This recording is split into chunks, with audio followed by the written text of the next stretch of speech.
Video like जरूर कर लीजिए और ऐसे वीडियो लगातार फ्री में पाने के लिए चैनल को तुरंत सब्सक्राइब कर लीजिए और बेल आइकन को जरूर टैप कर लीजिए ताकि आगे भी सारे वीडियो आपको मिलते रहे। यूट्यूब में फॉलो करते हैं तो प्लीज ये वाला फ्री टेलीग्राम चैनल जरूर ज्वाइन कर लीजिएगा। सारे नोटिफिकेशन सारे अपडेट यहीं पे आते हैं, ध्यान रखिए।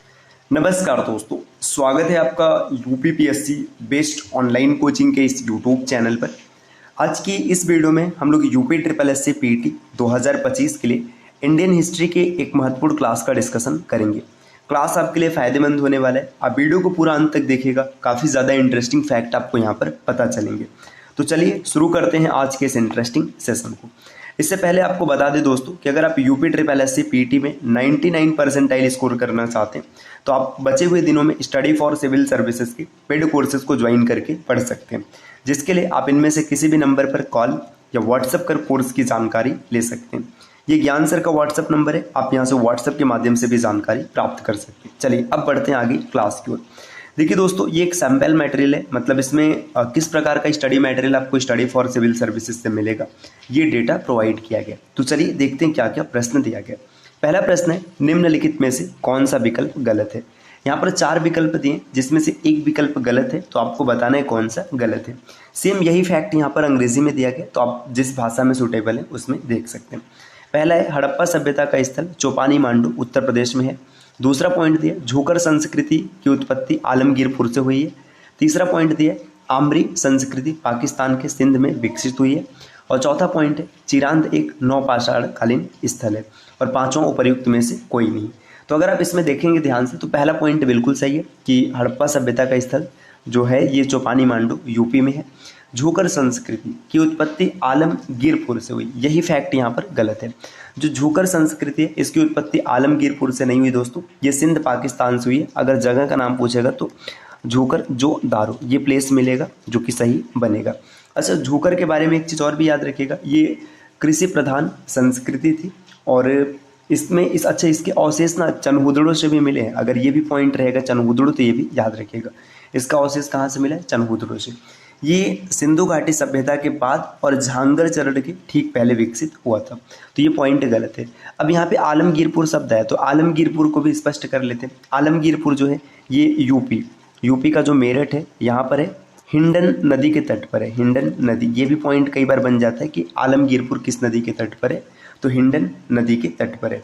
यहाँ से मिट्टी के बर्तन के साक्ष्य मिले हैं, टेराकोटा के साक्ष्य मिले हैं, छत के टाइल्स से मनके इन सब का साक्ष्य प्राप्त हुआ है। चलिए अगले प्रश्न पर आते हैं। नेक्स्ट यहाँ पर दिया है, निम्नलिखित में से किस पुरातात्विक स्थल से बैल की तांबे की मूर्ति प्राप्त हुई। तो बैल के तांबे की मूर्ति, यहाँ पर 4 विकल्प दिया, एक है रोपड़, दूसरा कालीबंगन, तीसरा लोथल और चौथा बनावली। पांचों में तो उपर्युक्त में से कोई नहीं है। तो आपको ये बताना है कि बैल की जो तांबे की मूर्ति है इसका साक्ष्य कहाँ से प्राप्त हुआ, तो ये कालीबंगन से प्राप्त हुआ। ऑप्शन 20 प्रश्न का उत्तर हो जाएगा। अब इसमें अतिरिक्त जानकारी आपको ये याद रखना चाहिए कि ये जो स्थल है, जो पुरातात्विक स्थल है, ये किस नदी के किनारे स्थित। जैसे रोपड़ की बात करें तो सतलुज नदी के किनारे स्थित है, सतलुज नदी, ये इंपॉर्टेंट पॉइंट हो जाता है। और कालीबंगन की बात करें तो घग्गर नदी के किनारे स्थित है, ये भी आपको याद रखना है, घग्गर नदी के किनारे स्थित है। लोथल जो है भोगवा नदी के तट पर स्थित है, भोगवा। और बनावली की बात करेंगे तो बनावली अब सरस्वती का जो सूखा पार्ट है वहाँ पर स्थित है। तो ये भी अतिरिक्त पॉइंट आपको पता होना चाहिए। तीसरा प्रश्न यहाँ पर दिया कि सुमेरियन अभिलेखों में दिलमुन को साफ सुथरे नगरों का स्थान, सूर्योदय का क्षेत्र, हाथियों का देश कहा गया। निम्नलिखित में से कौन सा देश दिलमुन क्षेत्र हुआ करता था। देखिए जो सुमेरियन अभिलेख है इसमें दिलमुन को क्या बताया गया, साफ सुथरे नगरों का स्थान, मतलब एकदम स्वच्छ है। सूर्योदय का क्षेत्र बताया गया, तो ये हाथियों का देश भी इसे कहा गया। तो दिलमुन कहाँ पर है, देखिए ईरान, इराक, बहरीन और अफगानिस्तान। तो जो वर्तमान का बहरीन है इसी को दिलमुन क्षेत्र कहा जाता था। ऑप्शन सी इस प्रश्न का उत्तर हो जाएगा। अब ये पॉइंट काफ़ी इंपॉर्टेंट। अच्छा ये है कहाँ पर, तो ये फारस की खाड़ी में। अगर ये प्रश्न कभी बन जाए कहाँ पर, तो फारस की खाड़ी में, ये भी चीज़ आपको याद रखना चाहिए। चलिए नेक्स्ट अगले प्रश्न पर आते हैं। प्रश्न संख्या 4 यहाँ पर दिया है, भारत में रेशम का प्राचीनतम प्रमाण कहाँ से प्राप्त हुए। तो रेशम का प्राचीनतम प्रमाण कहाँ से मिला है आपको इसके बारे में बताना है। तो अगर आप इन ऑप्शन को देखेंगे, ऑप्शन यहाँ पर जो दिया गया, एक है मांडा, दूसरा लोथल, तीसरा नेवासा, चौथा धौलावीरा। तो देखिए रेशम के साक्ष्य की बात करें तो रेशम का साक्ष्य नेवासा से प्राप्त हुआ। नेवासा जो कि महाराष्ट्र का पुरातात्विक स्थल है, ये आपको याद रखना। मांडा जम्मू कश्मीर में, ये आप याद रखिएगा। लोथल आप कमेंट करके बताइएगा कहाँ का है, ठीक। अच्छा, इसमें कुछ चीज़ आपको और भी याद रखना। देखिए चनहुदड़ो एकमात्र ऐसा पूरा स्थल था जहाँ से वक्राकार ईंटें प्राप्त हुई, चनहुदड़ो से प्राप्त हुआ है, ये मतलब फैक्ट है, आप इसे याद रखिएगा।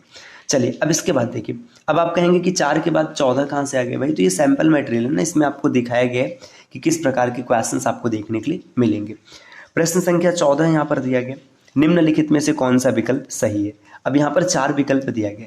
महावीर ने अपना उपदेश प्राकृत यानी अर्धमागधी भाषा में दिया था, पहला पॉइंट ये दिया।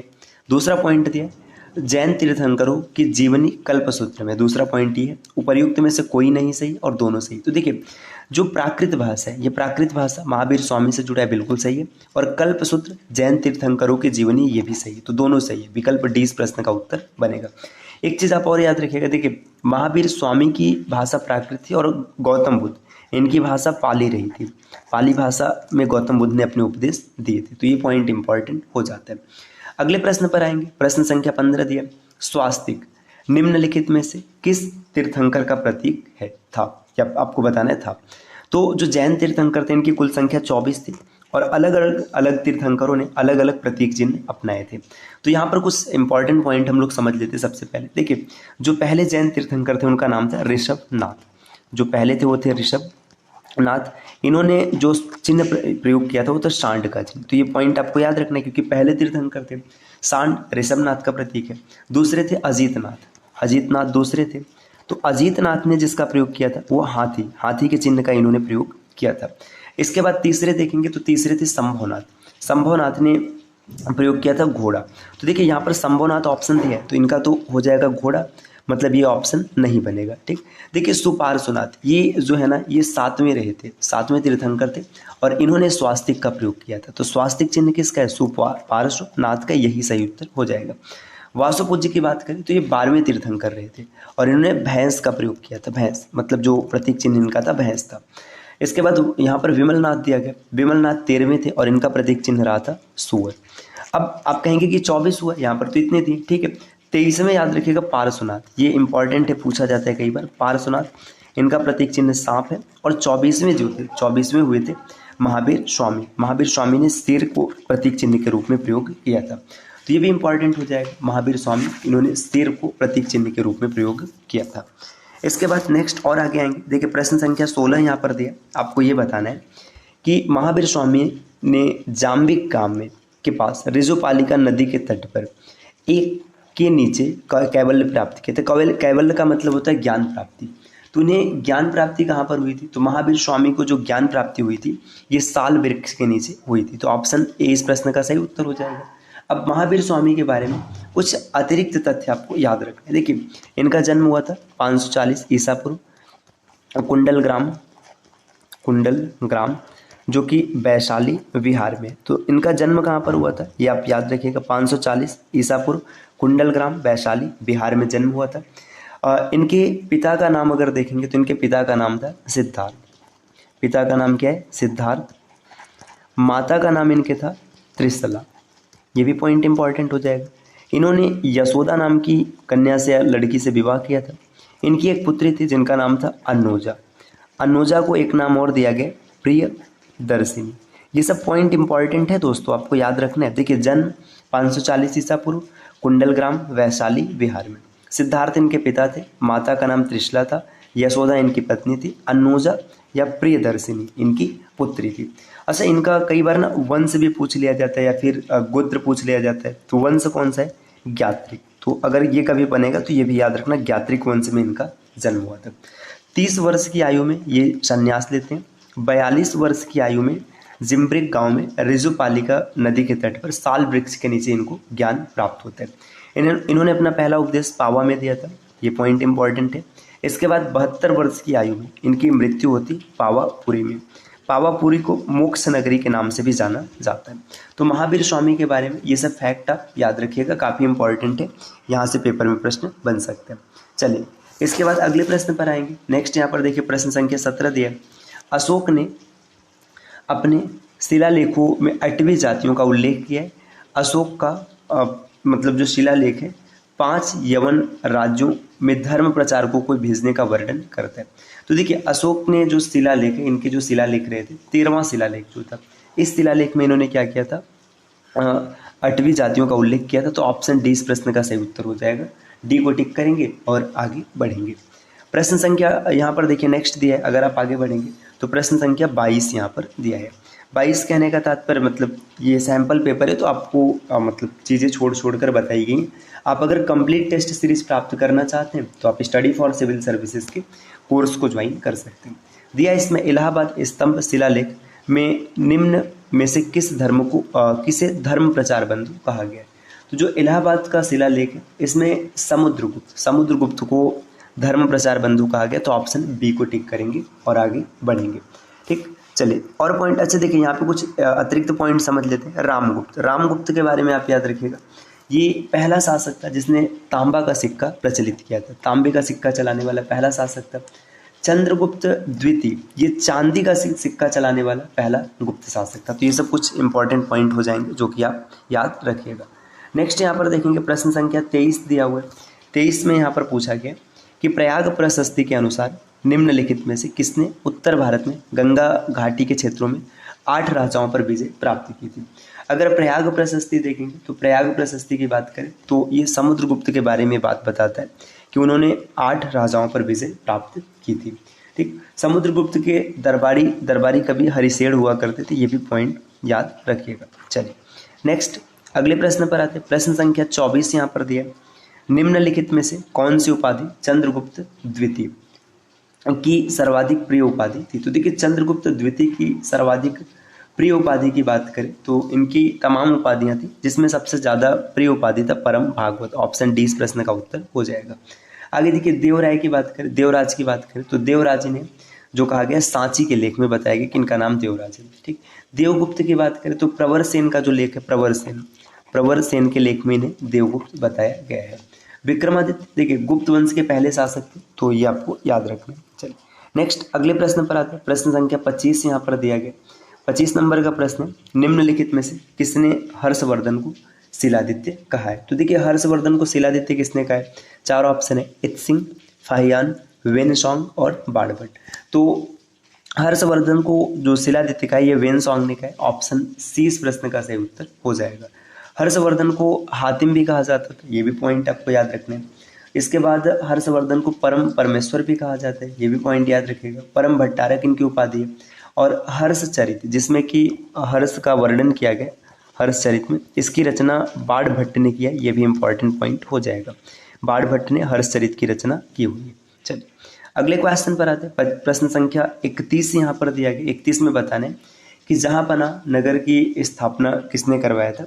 यहाँ पर 4 शासकों के बारे में बताया गया। इसमें से आपको बताना है कि जहांपना नगर किसने बसाया था। देखिए गयासुद्दीन तुगलक, मोहम्मद बिन तुगलक, शेर शाह सूरी और फिरोज शाह तुगलक। तो यहाँ पर जो गयासुद्दीन तुगलक है इसने तुगलकाबाद शहर की स्थापना की थी, तो ये ऑप्शन नहीं होगा। मोहम्मद बिन तुगलक ने जहांपना नगर की स्थापना की थी, तो ऑप्शन बी इस प्रश्न का उत्तर हो जाएगा। शेर शाह सूरी जिसे शेरगढ़ या फिर दिल्ली शेरशाही के नाम से जाना जाता है, इसका निर्माण करवाया था। और फिरोज शाह तुगलक ने फिरोजाबाद शहर बसाया था। अगले प्रश्न पर आते हैं। प्रश्न संख्या 32 यहाँ पर दिए। निम्नलिखित में से किसने 1533 ईस्वी में दिल्ली में जहांपना शहर की स्थापना करवाया था। तो ये तो भाई काफ़ी आसान सा क्वेश्चन है, आप इसका आंसर बड़े आराम से दे सकते हैं। देखिए बात की सारी दिल्ली सल्तनत की, और वैसे भी देखो 1533 में किसका शासन है। 1533 में शासन है हुमायूं का शासन। तो जो जहांपना नगर बसाएगा या फिर माफ़ कीजिएगा जो दीन पनाह शहर का निर्माण करेगा हुमायूं कराएगा। ऑप्शन सी इसका सही उत्तर हो जाएगा। एक पॉइंट ये भी याद रखना है कि जो दीन पनाह शहर है इसी के पुस्तकालय की सीढ़ियों से गिरकर इसकी मृत्यु हुई थी। हुमायूं के बारे में आपको ये भी याद रखना है कि हुमायूं बाबर का उत्तराधिकारी होता है। ये 4 भाई था। अब बाबर ने आदेश दिया था कि क्षेत्र का बंटवारा सही से हो, तो इसलिए बंटवारा सही से करते हैं। हुमायूं 2 बार में शासन करते हैं। पहला इसका शासन जो होता है 1530 से लेकर 1540 तक चलता है।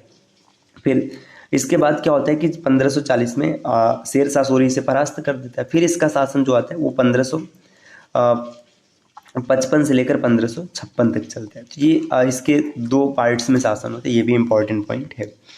अगला प्रश्न है प्रश्न संख्या 45। आपको बताना है कि निम्नलिखित में से कौन सा जो पुरातात्विक स्थल है या फिर हड़प्पा स्थल कह लीजिएगा, ये भारत में स्थित है। तो प्रश्न संख्या 45 में अगर आप देखेंगे तो यहाँ पर 4 स्थलों का नाम बताया गया है। इसमें धौलावीरा, रंगपुर, लोथल। तो देखिए धौलावीरा की बात करें तो धौलावीरा गुजरात में, गुजरात का जो कच्छ जिला है ये यहाँ पर है धौलावीरा। रंगपुर की बात करेंगे तो रंगपुर गुजरात के काठियावाड़ में, ये भी पॉइंट मतलब आप याद रखिएगा। लोथल की बात करें तो गुजरात का जो अहमदाबाद जिला है, तो तीनों गुजरात में। गुजरात में कहने का तात्पर्य क्या है कि तीनों भारत में है। तो ऑप्शन डी इस प्रश्न का सही उत्तर हो जाएगा, सभी हो जाएगा। चलिए नेक्स्ट अगले प्रश्न पर आते हैं। यहाँ पर दिया 46 नंबर का। इसमें आपको बताना है कि कौन सा विकल्प सही नहीं है। तो 4 पॉइंट, इसमें 5 पॉइंट दिए और चौथे में कोई नहीं है, तो इसलिए मैं 4 ही बोल रहा हूँ। आपको बताना है कि इसमें से कौन सा विकल्प माफ कीजिएगा दोस्तों, सही नहीं है। पहला है गोत्र शब्द का सर्वप्रथम उल्लेख सामवेद में किया गया। सत्यमेव जयते मुंडकोपनिषद से लिया गया। ऋग्वेद में सर्वाधिक सूक्त इंद्र को समर्पित है। सुलभ सूत्र नामक ग्रंथ भारतीय गणित का प्राचीनतम साक्ष्य। तो देखिए जो गोत्र शब्द है ये सामवेद में नहीं, इसका सर्वप्रथम उल्लेख ऋग्वेद में किया गया। तो ये पॉइंट यहाँ पे क्या हो जाएगा, ये गलत हो जाएगा। तो यही इसका ऑप्शन हो जाएगा। सत्यमेव जयते मुंडकोपनिषद से लेकर लिया गया, बिल्कुल सही है।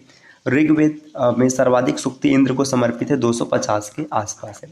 ठीक, 250 के आसपास क्या, 250 ही। ठीक, ये गणित का पुस्तक, ये भी याद रखिएगा। देखिए ब्राह्मण साहित्य में देखेंगे वेद की संख्या 4 है, उपवेद की संख्या 4 है, पुराणों की संख्या 18 है।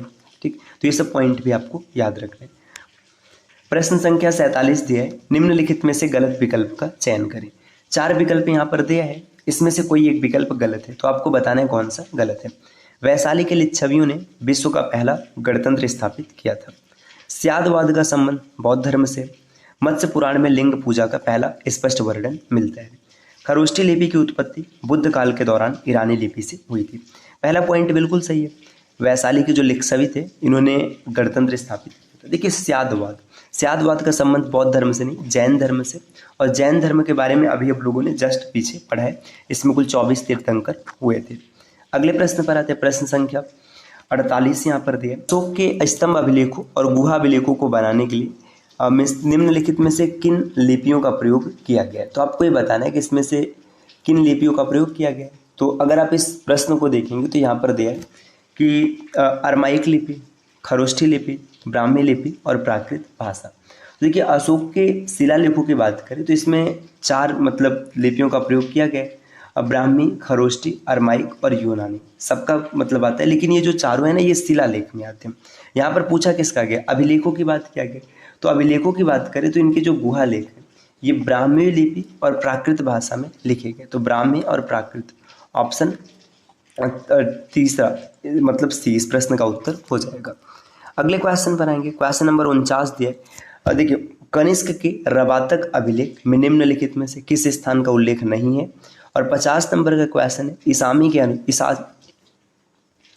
50 नंबर का प्रश्न है, ईसामी के अनुसार निम्नलिखित में से कौन पहला सुल्तान था जो गंगा का जलपान करता था और हिंदू त्योहार जैसे होली ये सब बड़े धूमधाम से मनाता था।